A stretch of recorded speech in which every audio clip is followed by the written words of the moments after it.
Hey everybody, this is Emilio from Smoky Water Catfishing. Today I'm not going to do any fishing, but I'm going to go ahead and show y'all how I tie my leaders, because I'm going to make some homemade leaders because I'm running low. And I'll show you the rig that I use, to that way maybe if you guys want to use it later down the road and get some better luck at it, then it's good. It'll be a good learning experience. So I'm gonna go ahead and get my supplies, and I'm gonna go ahead and set up over here on this table on the left side of me, and then I will show you how we get started. All right.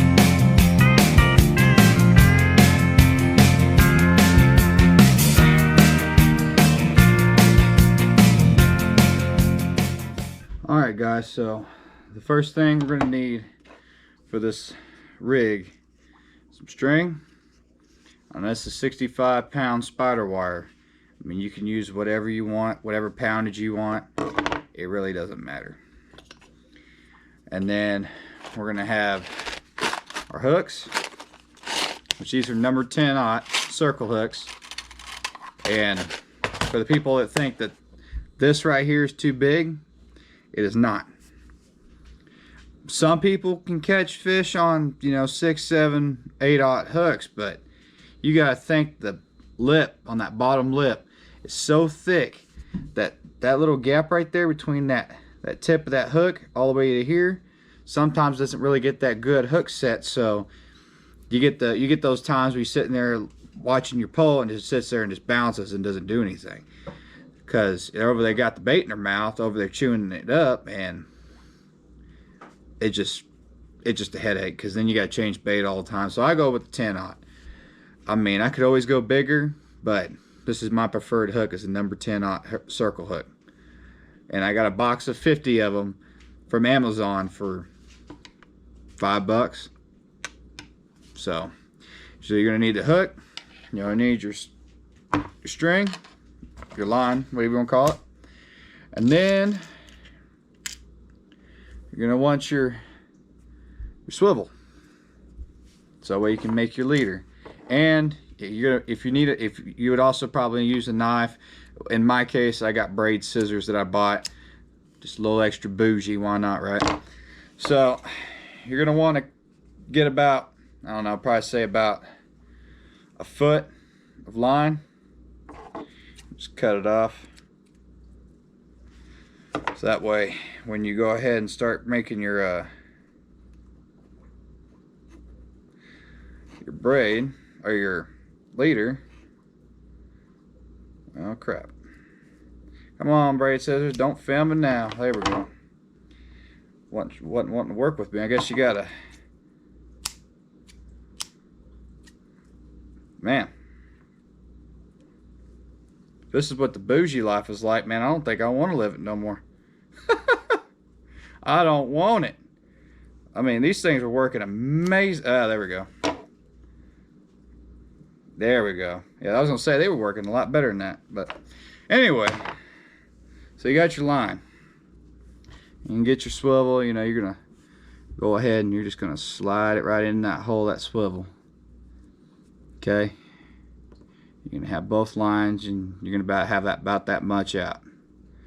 And you're just gonna take both lines, and you're just gonna grab it, and you're gonna twist it. Probably about, I don't know, let's say about 3 or 4 or 5 times. And then you're going to get this line back down here, and there's this little hole. There's going to be a little hole right there, right beside this eye. And you're just going to take that line as soon as I get this hole widened up a little bit, because it kind of not wanting to work with me right now because it's new line, plus a spider wire. There we go, widen that hole. So you're going to take your line and you're just going to go right through that hole. Okay, so now you went through that hole on the very end. Now you see that loop that's right there. You don't want to close that off at all. You're just wanting to pull your line out, and then you want to go right through that loop. And then you're going to pull. You're going to want to pull that all the way down. Both sides. And you just want to pull and pull. Pull that extra line. Pull a little bit more. And then you got that. So then once you get done with that, you'll take your knife or your scissors, which I'm kind of wishing I brought a knife, but you'll just cut all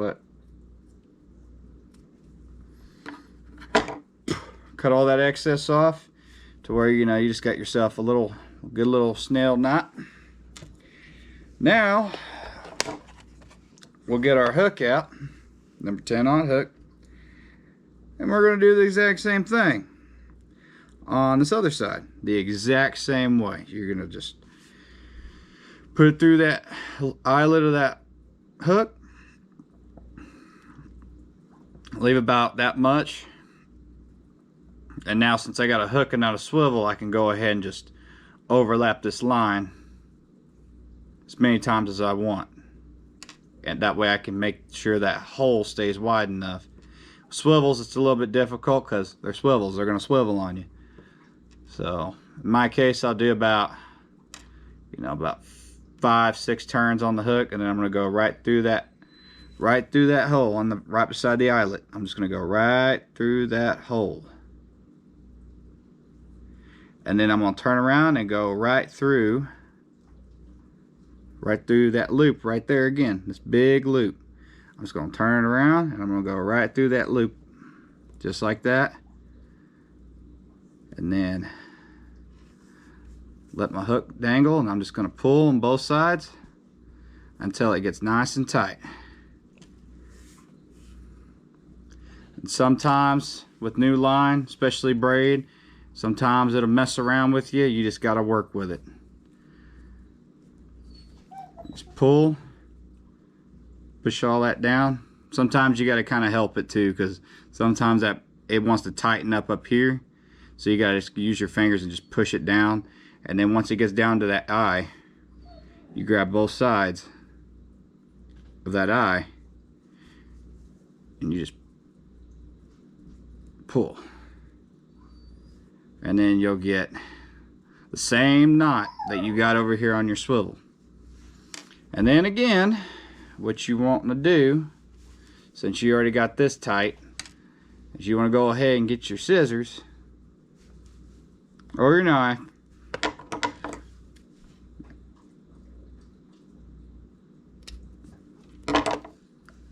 and just cut it off as close as you want it. You can sit there and pull on it. And I mean, it pulls too, because I mean, it left an indent in my finger. I mean, I was pulling. So you can see that I'm over here just like, it's tight.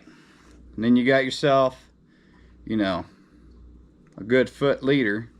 And then you don't have to make it that long if you don't want to. I prefer long leaders, because if I'm going to go fish at a dam that's or at a spillway that's flowing water, you don't want to have your leaders like this long, or you don't want to have them that long, because you get under them rocks and then your weight gets stuck, but your leader, your leader's so short that it's just going to sit there between them rocks like that, and your bait's going to be between rocks and no fish are going to get to them. So I make them long, so that way when my weight is on the other side up here, bouncing, it gets caught, but the rest of this is in that that current, and it's kind of flopping up in the air, going every which way but loose, but it's still away from the rocks. And it just depends on how hard the current's hitting. Sometimes you're gonna need something a little different. I'm about to show you that too. And my buddy showed me this, and he's actually the guy I'm doing videos with. He Mr. Nick. He showed me the old bobber. It's a little slip bobber. It's got the little slit on the side, so you just put your line right in that slit all the way into there, and this kind of does help if you do want a short leader. With the bobber, you could have a short leader, but you want to make sure it's not too short, because even with a bobber, I mean, you can still, it's not going to be very much room. And you just put it right in that slit. Now you got a hook on one side and the rest of it's on the out. Then you get these little black stoppers, and you can either feed the line through it, because there's a little hole right there. You can feed it through it and then stick it in the bobber, just like that, all the way in until it hits the little line that's right there. Or you can just stick them in like I did, which I do it all the time, because I can get about 15-20 of these for like $2. I mean, it's $2. And you stick them on both sides. You can have it close to your hook, you can have it a little bit away from your hook, but I like to do these with a long leader, because, you know, still again, your weight's going to sit down right here, but this is going to be floating up a little bit, and that hook's going to be dangling with your bait, like he showed me. And he's already caught a pretty good sized fish just this last week. Yeah, but the only thing of it is, I was wanting to get it on video, but my light didn't come in, so I couldn't get it on video. My GoPro doesn't really do night vision, so it was just kind of a pain in the butt. And the iPhones wasn't really making a difference anyway, so I mean, it sucked. But we got a light now, so Friday we are gonna be doing some filming out there, and don't know where we're gonna go to next, but we're gonna figure something out. But anyway, got your bobber on, so that way your line will float. I mean, and this is Carolina rig. Carolina rig, because your weight will be up here sliding up and down, you know, and then you got your leader, you know, doing its thing. But I always make my leaders long. I mean, you don't have to make them outrageously long. You don't have to make them 2 feet and, you know, 3 feet. I mean, you don't have to go crazy with it. I mean, if you want to and it works, go for it. But I mean, to me, about a foot, or maybe probably, you know, I'd say about 8-9 inches. But other than that, I mean, that's the length I put them out. So that's two rigs right there. You got your Carolina rig, you know, original bear, and then you got your Carolina rig with your float. And the float works. I mean, I didn't think it was going to, but my buddy used it, worked great.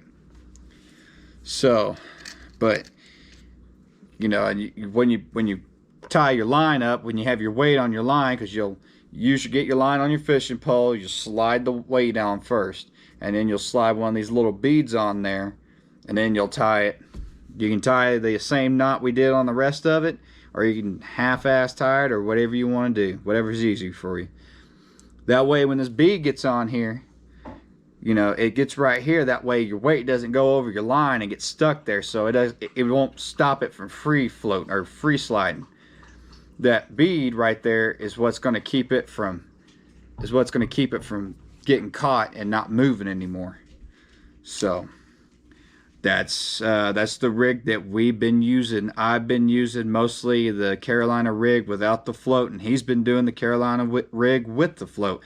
And I don't have them yet because they're getting shipped to me, but I ordered some. I think I ordered some rattlers. I could be mistaken. I could have not have ordered them, but there's some rattlers. It's 2-ball rattle, and he had some, and he used it, and he put it on both sides of the bobber, which I took those things out, so it's not gonna stay in place. So that's why it came off. If any of y'all were thinking, well, that was crappy, well, it's because the black things were out. But he put rattlers on both sides of the bobber. And I mean, I think he did catch 1 or 2 fish on that, but I honestly, I think that in my personal experience, I think just a regular Carolina rig, or the Carolina rig with the float works better for me. I mean, the biggest catfish that we've caught so far last week was 19 pounds 9 ounces, and he actually caught a 19-pound 6 or 19.6 or 19.7. I have to look it up, but I mean it was in the 19. So I mean, it's not the huge monster we're after, but it is definitely a good sized catfish. I mean, it's not every day, you know, people go out there and catch 19s or 20s, and if they do, it's because they're either on a boat or they got a live scope. Which I'm not going to get into that because, you know, I have my theory on live scopes. Which, I mean, if you want a live scope, go get it. But to me, it just defeats the purposes of fishing. It doesn't. You don't get the what do you call it? You don't get the excitement in the action because you're guessing. When you're out there fishing and you're just casting in a spot and you finally find where they're at, then you start catching them and you're like, I found that spot. I actually did it by myself. I didn't sit there and use a computer that showed me already where the spot is. It just ruins the fun out of it all. To me, it does. I just can't do it. And I might do it if I use a live scope. It might be just to go catch some crappie, fill the freezer. Just to fill the freezer. That way we have some fresh fish to eat. But just for fishing purposes, like for videos and going out there and hunting them down. I mean, it's all just in knowledge. And just what we know and where we've caught them before. But yeah, using a live scope for me, I'm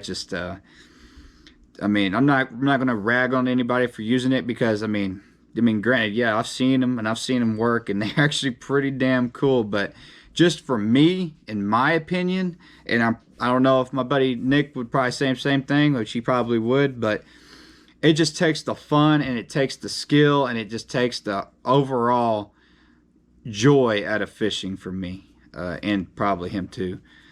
But like I said, I can't really say nothing about on his behalf because he's not here.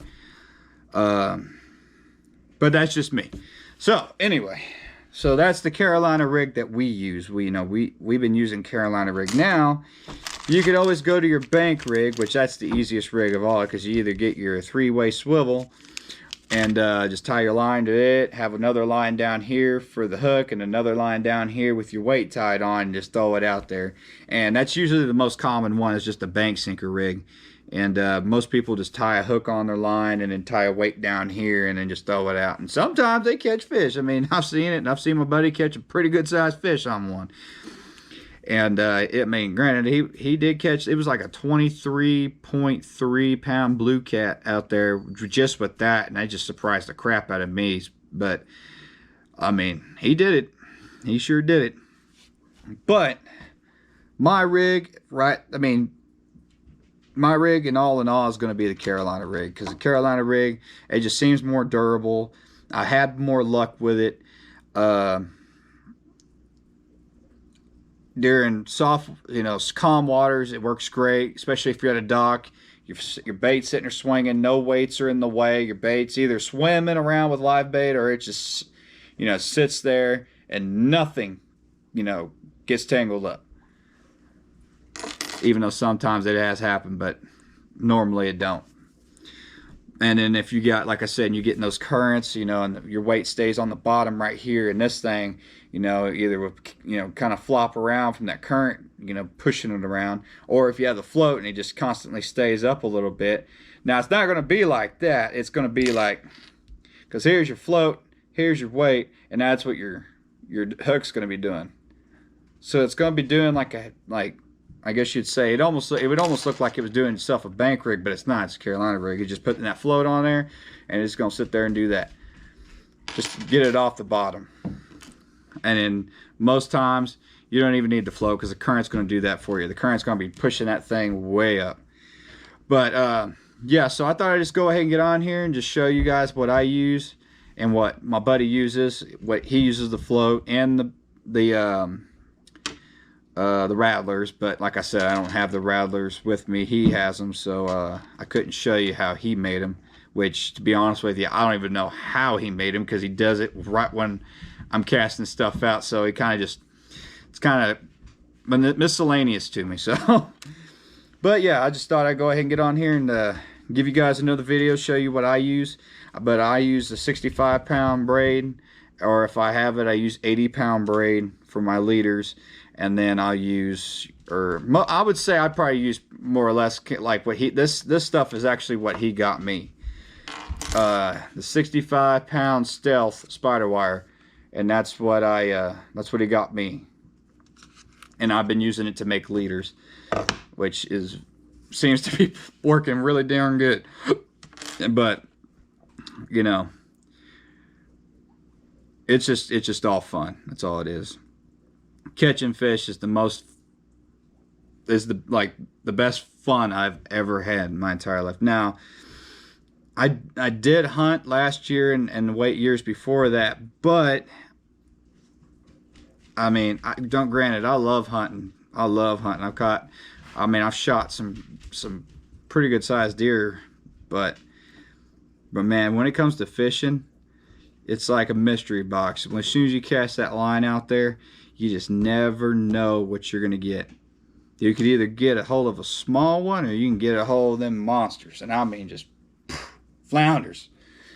And that's just the best thing about fishing. You just never know what you're gonna get.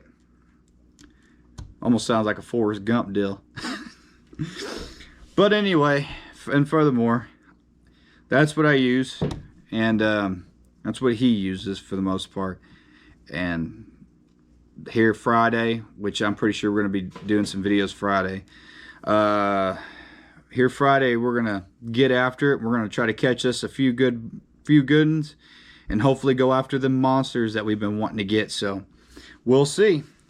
And anyway, I appreciate it, and we'll see you guys on the next video.